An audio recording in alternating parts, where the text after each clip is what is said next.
Okay, this is my second mini lecture. Let's hope the video quality is better now that I'm sitting closer to the microphone. Okay, so this mini lecture is about this book, Robert McKee's book Story. This is a very famous book specifically about writing for screenwriting. Robert McKee charges like hundreds and hundreds of dollars for a long weekend workshop, so this 10-minute video will not be a replacement for that, but I wanted to introduce you to some of his sort of preliminary ideas, especially for those of you who are working on screenplays. Okay, some excerpts from this. Robert McKee is famous for making big proclamations, so I will start with a few of his big proclamations. He says, "Story is about principles, not rules. Story is about eternal, universal forms, not formulas. Stories are about archetypes, not stereotypes. Story is about thoroughness, not shortcuts. It's about the realities, not the mysteries of writing. Story is about mastering the art, not second-guessing the marketplace. And story is about respect for, not disdain for the audience. Story is about originality, not duplication. A story is the living proof of an idea. It is a conversion of an idea to action. A story's event structure is the mean by which you express and then prove your idea without explanation." And Robert McKee really believes that Hollywood faces a crisis of story. He says there's always more people available to film a good story than to write one. And he says that writing a good story is hard and it involves not only talent, but also craft, which most playwrights agree about, or most writers agree about. So in terms of craft, he breaks it down in similar ways that prior theorists that we've talked about have, only he adds a couple things at the end. So stay with me here with what's familiar to some new stuff at the end. So he starts talking about structure. He says that structure is a selection of events from characters' life stories composed into a strategic sequence to arouse specific emotions and to express a specific view of life. It's on page 33. He describes as a story event something that creates meaningful change in the life situation of a character that's achieved through conflict, like we talked about before, and expressed and experienced in terms of value. And this element of thinking of how values shift is one of the sort of new things he introduces to our study of story structure so far. He describes a scene as, ideally, he says every scene is a story event. So in that sense, a scene is an action through conflict in more or less continuous time and space that turns the value-charged condition of a character's life on at least one value with a degree of perceptible significance. So the goal is that there's no scene in a film that doesn't turn that wheel of story forward. And the theory is that the wheel of story gets turned as characters come up against situations that challenge their values. He breaks scenes down even farther into beats. He describes a beat as a change of behavior in action and reaction, and beat by beat is the rhythm through which changing behaviors shape the turning of a scene. He describes beats as building scenes, and then scenes as building sequences. Sequences are a series of 2 to 5 scenes that culminate with a greater impact than any previous scene before that.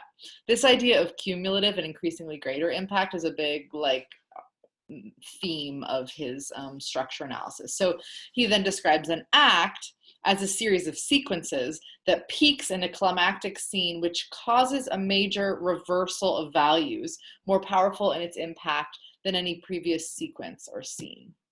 So his notion of values, I think, is important to us in terms of thinking about how it is that a character changes and why we give a crap about any story in the first place. So he says that values are not necessarily things that characters could articulate, but the choices that characters make are consistently motivated by their values. So in terms of creating a character, thinking about what values they hold dear will help you figure out how they continue to make choices over the course of dramatic structure. In addition to adding in this question of values and the reversal of values, which he says is part of the point of a plot, he talks a lot about the concept of the gap, and he gives a couple of great illustrations of the gap, which I'll see if I can show here. So essentially, He talks about protagonists as consistently falling into these gaps in storytelling. These are good gaps. This is not like Beware the Gap on the London Underground. This is a good gap. So basically, a protagonist takes an action to achieve a goal in Act 1, but he falls. He or she falls into this gap. They're not able to achieve what they wanted to do. They can't kind of get through to the end. Otherwise, it would be a very short film. So basically, they fall into the gap in Act 1, and then that motivates them to even stronger act that requires even more risk-taking. The character's perspective is changed and shifted by the sort of new attempt, but usually in Act 2, they still don't gain what they want. And that puts you into the second gap before Act 3, where the protagonist reaches some sort of final conclusion, either getting the thing, happy ending, or not. So in terms of seeing this, I'm not sure if you can see this. Is this reversed or is this?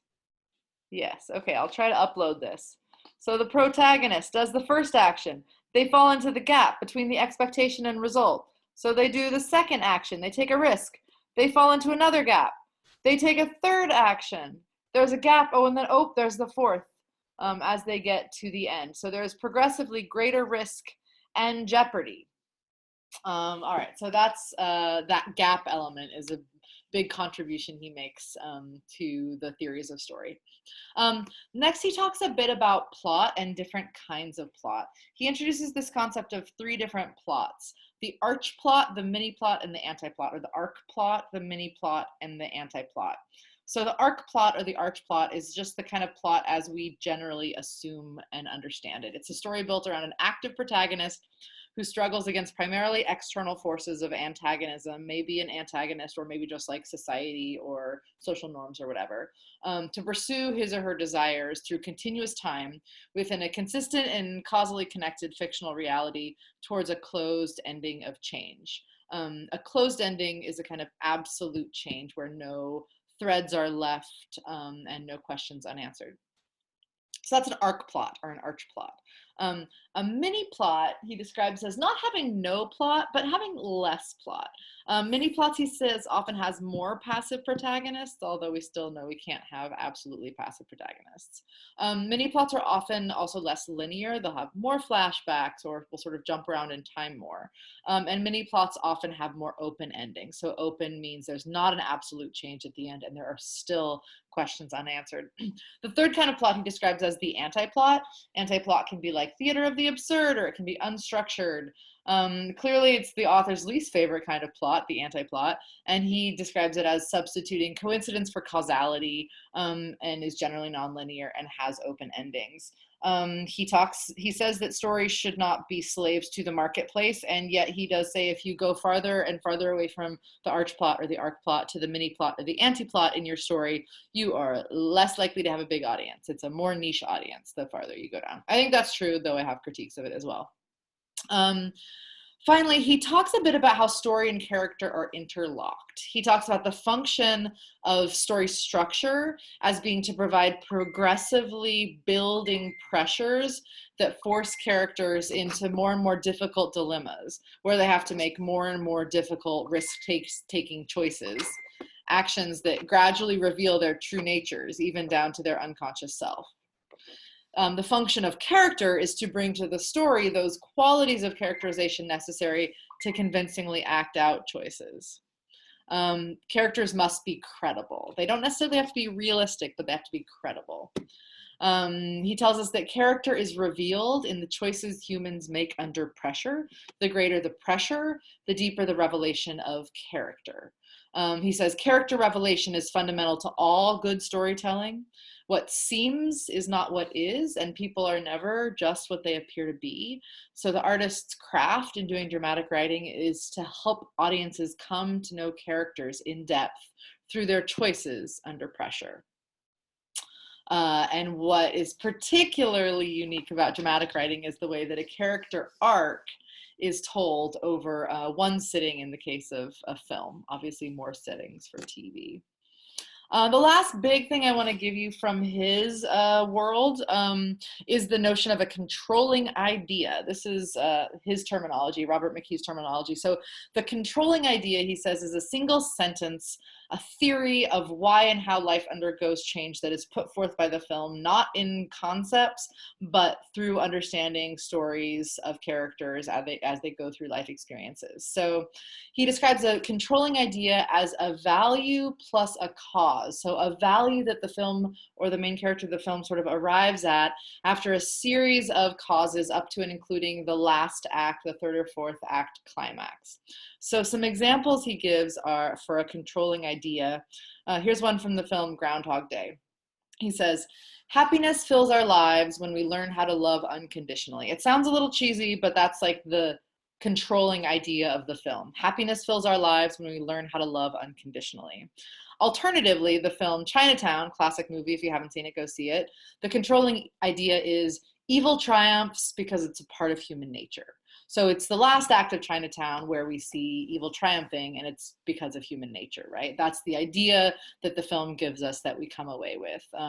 Other ones, I don't actually know this film, but Dance with a Stranger, he says the controlling idea is passion turns to violence and destroys our lives when we use people as objects of pleasure.